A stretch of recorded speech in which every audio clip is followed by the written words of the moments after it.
Bonjour et bienvenue sur la chaîne philanthropiequebec.tv. Le sujet du jour, la bonne gouvernance.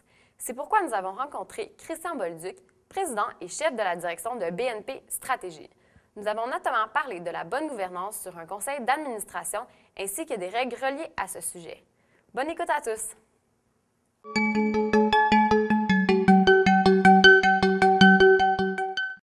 Bonjour Christian Bolduc. Bonjour Stéphanie.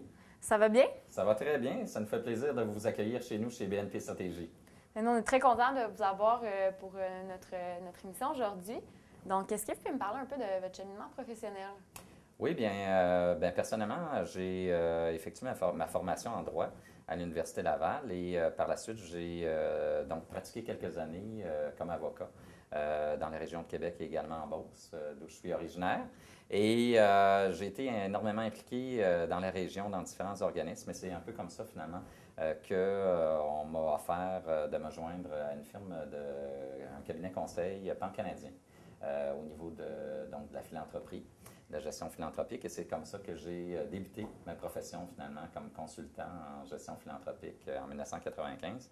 Et par la suite, en 1999, avec mon collègue Jean-Robert Nollet, qui était mon patron finalement au Québec pour cette firme pan-canadienne. Donc, on a décidé de démarrer notre propre cabinet conseil qui est maintenant devenu finalement BNP Stratégie et donc devenu le leader en gestion philanthropique auprès des organismes de bienfaisance, non seulement au Québec, mais également dans les Maritimes.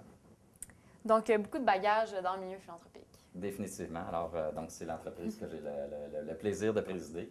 Et puis, pour justement bien servir nos organismes et aller chercher le maximum possible dans chacune des communautés, dans chacun de leurs secteurs d'activité, pour s'assurer de développer finalement donc, le secteur de la bienfaisance et puis bien jouer notre rôle finalement. Donc, que chacun des organismes joue le mieux possible son rôle pour aider en réalité le plus possible ses bénéficiaires, parce qu'en bout de ligne, c'est ça qui est important en philanthropie, c'est d'aller chercher le maximum évidemment du potentiel financier, mais s'assurer que cet argent-là puisse servir au maximum finalement à la cause qu'on souhaite aider réellement, puis les bénéficiaires qu'on veut aider. Alors c'est toujours ça qui est un peu à la base de la philosophie chez BNP Stratégie et qu'on essaie de transmettre du mieux possible cette passion-là à nos clients.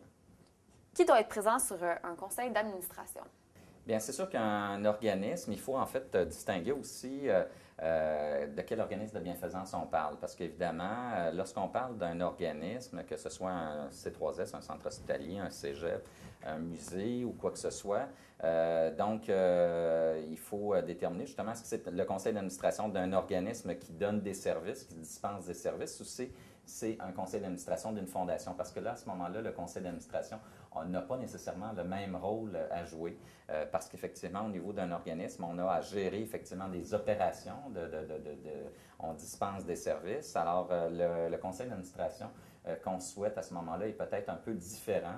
Donc, la composition du conseil d'administration risque d'être différente d'une fondation où à ce moment-là, le rôle et la mission unique finalement d'une fondation est d'aider un autre organisme qui généralement, par exemple, est un C3S et un centre de santé, donc un cégep, un collège privé, une université ou d'autres types d'institutions, un musée ou quoi que ce soit. Alors donc, à ce moment-là, dans une fondation, le conseil d'administration va avoir donc une composition qui doit refléter sa mission et la même chose au niveau d'un organisme.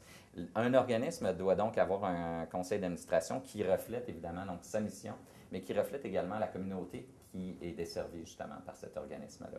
Alors que ce soit au niveau donc territorial, que ce soit au niveau culturel, on peut développer éventuellement différents profils d'administrateurs à notre organisme, considérant justement la communauté que l'on dessert. Dans une institution, lorsqu'on on représente le CA d'une institution, souvent il y a des gens de l'interne, du personnel qui sont représentés également au conseil d'administration, ce qu'on ne voit pas nécessairement au conseil d'administration de la fondation. Il faut aussi s'assurer d'avoir une diversité d'expériences et d'expertise aussi au conseil d'administration pour éviter que ça devienne un peu la ligue du vieux poil, là, où une gang de chums ou d'amis qui sont ensemble autour d'un conseil d'administration. C'est peut-être agréable, mais d'un autre côté, ça ne fait pas nécessairement bien avancer notre organisation. Alors, il faut avoir donc un conseil d'administration diversifié en termes d'expérience, de talent donc de profession également, des réseaux diversifiés. Il peut y avoir une représentation territoriale si notre organisme a une portée territoriale. On peut souhaiter avoir une représentation de communauté culturelle. Si par exemple on est à Montréal, on peut souhaiter justement avoir ce type de représentation-là.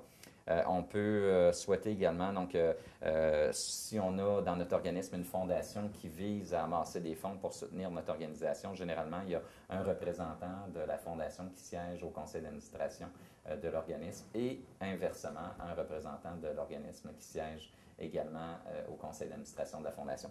Donc, c'est un peu, en tout cas, les grands conseils que je pourrais donner, parce qu'évidemment, c'est toujours du cas par cas lorsqu'on arrive chez nos clients, mais en gros, je dois dire que c'est un peu les principes qui nous guident pour conseiller nos organismes en termes de composition, de représentation à leur conseil d'administration.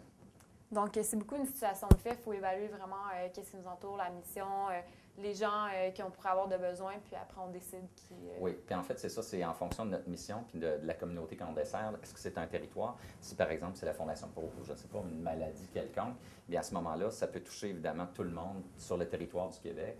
Bien à ce moment-là, on peut souhaiter éventuellement donc recruter des gens qui sont intéressés par ce type de cause-là. Donc, il faut évidemment regarder cas par cas le type de personnes qui peuvent être intéressées par notre cause.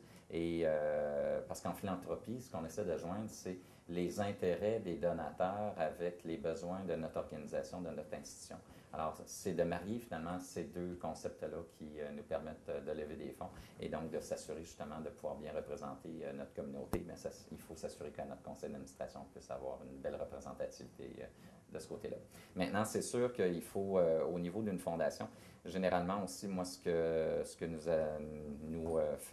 dont nous faisons la promotion, c'est, certains vont dire la loi des 3G en anglais, donc on parle de give, get or get out.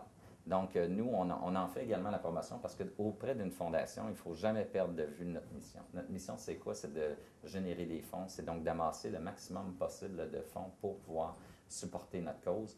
Et pour ça, eh bien, évidemment, il faut avoir un conseil d'administration fort et solide. Les gens ne sont pas là seulement pour siéger autour d'une table et venir une fois par 3 mois manger des sandwichs. Là. On est là vraiment pour justement apporter à la fois sa propre contribution à la Fondation. Il faut que chacun des administrateurs également puisse éventuellement nous aider à solliciter les gens de son réseau d'activités et également donc nous aider à lever des fonds parce que c'est ça la mission première d'une fondation. Sinon, les gens ne jouent pas un rôle utile nécessairement au sein d'un conseil d'une fondation si on ne réussit pas à établir ça. Et donc, le rôle de lever des fonds ne repose pas uniquement sur la direction générale ou sur la personne qui coordonne les activités d'une fondation. Ça repose également sur le réseau dont peut bénéficier les administrateurs de la Fondation et ça doit être mis définitivement au profit de l'organisme. Qui doit-on recruter sur un CA pour s'assurer d'une bonne gouvernance? Alors, comme je le mentionnais précédemment, c'est sûr que nous, chez BNP, on recommande à nos organismes donc d'avoir un CA qui représente bien sa mission, qui représente bien évidemment donc la portée de l'organisme et le rôle qu'on désire jouer. Maintenant, c'est sûr qu'un des éléments qu'on recommande en particulier aux organismes, c'est de se doter d'un comité de recrutement ou de nomination proactif.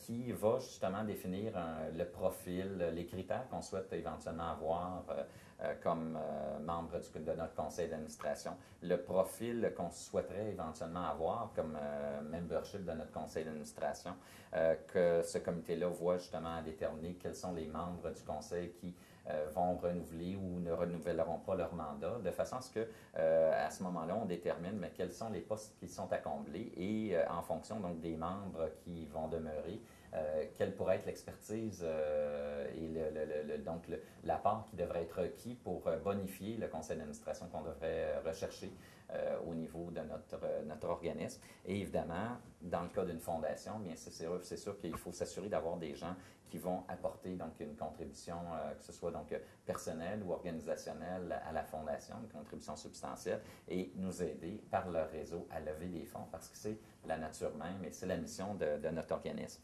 Donc, comité de recrutement de nomination qui doit identifier ces personnes-là et qui doit voir justement, en fonction du profil qui a été élaboré, à recruter les meilleurs éléments dans notre communauté qui peuvent bien nous aider finalement à accomplir notre mission. Parce qu'évidemment, la Fondation ne doit jamais perdre de vue sa mission qui est celle d'amasser le maximum de fonds pour la cause qui doit être aidée. Alors, c'est vraiment là, les conseils qu'on peut donner, parce que comme je le rappelais tantôt, un conseil d'administration n'est pas là, et en particulier au niveau d'une fondation. Un conseil d'administration ne doit pas être là seulement pour entériner des décisions et prendre des décisions, mais également doit être là pour jouer un rôle actif au niveau de la collecte de fonds et doit contribuer, il doit également lever des fonds et donc contribuer de façon substantielle aussi à l'organisme. Ce n'est pas seulement le ressort du directeur général ou de la permanence de la Fondation de lever des fonds. Donc, on garde en tête vraiment de lever des fonds, même si c'est un CA, eux, ils ont quand même la responsabilité de s'assurer que les fonds sont levés. Exactement. Donc, par exemple, si on a des activités de financement, le conseil doit mettre la main à la pâte également pour pouvoir aider. Ils doivent également participer à cette activité de financement-là. Ils doivent également contribuer à la vente des billets, à la vente aux commandites qui peuvent, aux programmes de commandites qui peuvent être mis en place pour cet événement-là. Ils doivent également contribuer par la sollicitation face-à-face de leur réseau de contacts pour que ce soit à l'occasion de campagne annuelle de financement, que ce soit à l'occasion de campagne majeure de financement. Généralement, les membres du conseil vont être là pour nous aider à ouvrir les portes et nous permettre de pouvoir rencontrer les grands donateurs et obtenir des dons substantiels parce que souvent, et en philanthropie comme dans bien d'autres choses, on parle souvent de loi de Pareto où, par exemple, 20% des donateurs vont contribuer 80% des fonds. Et de plus en plus, ce qu'on voit en collecte de fonds, c'est 10% des donateurs vont contribuer 90% des fonds. Donc, ces donateurs-là, on ne peut pas les solliciter seulement de façon usuelle par la poste, par le télémarketing ou par des activités ou des événements. Il faut également donc présenter à ces gens-là la cause, présenter nos besoins et donc les rencontrer et obtenir des dons substantiels. Et ça se fait généralement avec la participation des membres du conseil d'administration.